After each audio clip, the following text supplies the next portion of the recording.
Mummy હવ આજે શું બનાવું? આજે લીંબુ પૂરી બનાવ. લીંબુ પૂરી? હાલો બનાવી દઉં. આજે તો આપણે બનાવવાની છે લીંબુ પૂરી. તો સૌથી પહેલાં એક ડીશમાં પૂરીને લઈ લીધી. ત્યારબાદ હવે એક વાસણમાં બાફેલા બટેટા, બાફેલા ચણા, તેમાં સ્વાદ અનુસાર મીઠું, 1 ચમચી જેટલું લાલ મરચું પાવડર, તેમાં થોડાક કાપેલા લીલા ધાણા લઈ લેશું ને અડધી ચમચી જેટલું ધાણા જીરું પાવડર પણ લઈ લેશું. બધી જ વસ્તુને સારી રીતે મિક્સ કરી લેશું. ત્યારબાદ આપણે જે પૂરી લીધેલી છે તેની અંદર આપણે મસાલો એડ કરી લેવાનો છે.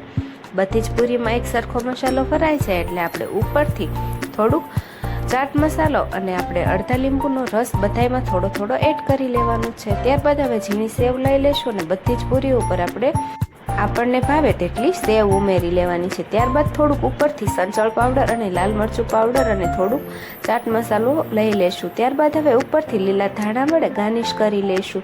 તો તૈયાર થઈ ગઈ આપણી સરસ એવી સાદી અને સિમ્પલ લીંબુ પૂરી છે. ખાવામાં ખૂબ જ ટેસ્ટી છે. તો તમે પણ તમારા ઘરે જરૂરથી ટ્રાય કરજો. તો ચાલો મમ્મીને ટેસ્ટ કરાવીએ. મમ્મી, હવ આ લીંબુ પૂરી બનીને તૈયાર છે. કેવી બની? બહુ સરસ બની છે. Thank you.